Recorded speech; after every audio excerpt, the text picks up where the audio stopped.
Hi guys, welcome to our daily encounter. In Job chapter 9, Job is lamenting the fact that he doesn't have anyone who can serve as an arbitrator between himself and God. He sees God as so high above him, so powerful, that he doesn't feel like he really even has a word to speak before God. The whole language in chapter 9 is that of a courtroom setting where God stands as a judge, and Job doesn't have anyone to speak up for him, and he feels like his own voice is too small to even make a difference before this mighty and powerful judge that he stands before.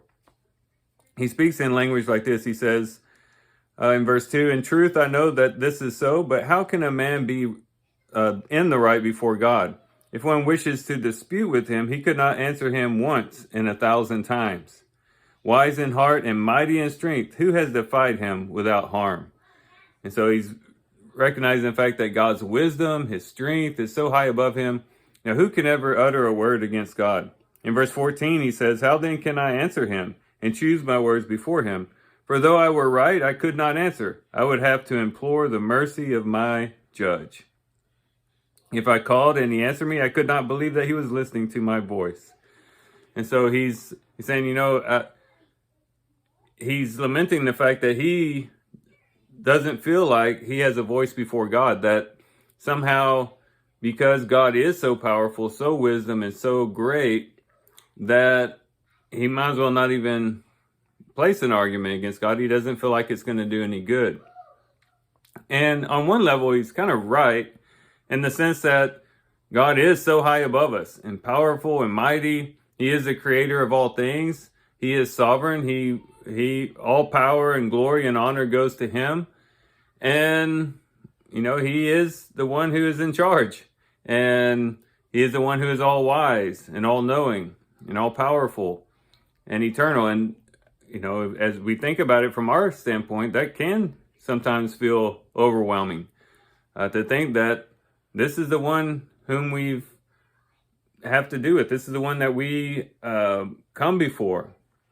And with all of our brokenness and all of our imperfections and all of our blemishes, we come before this God.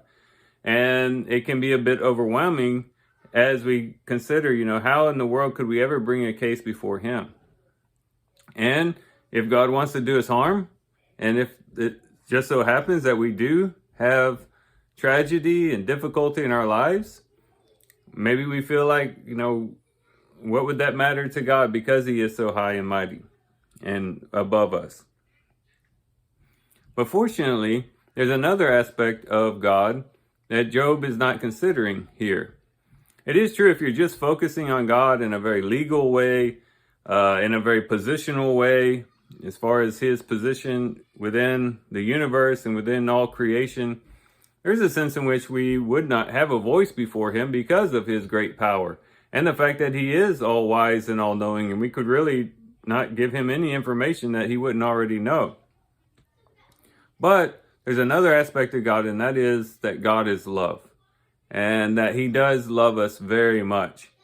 And it's his love that draws him to us, so that when we do speak to him, when we are in trouble and difficulty and hardship, he listens to us. He understands what we're going through. He loves us very much. And that gives us a voice and a standing before him. It's kind of like a child to a parent. A child is small. A child has really no physical strength. A child, pretty much all they can do is scream or yell or something like that, but they really don't have the physical strength. They don't have as much wisdom or understanding as their parents, so they can't really, most likely, in most cases, they can't construct a formidable argument against their parents. They're really at the mercy of their parents. So how is it that kids get what they need and what they want out of their parents? It's love. It's because the parents love them. It's not that the parents look at them and say, well, you're small, you're little, you don't have any physical strength, and you've only been living a year or 2 or 3, and I've been living all these years. I'm not going to listen to anything that you say. No, it's because of our love for the children that we listen to their voice.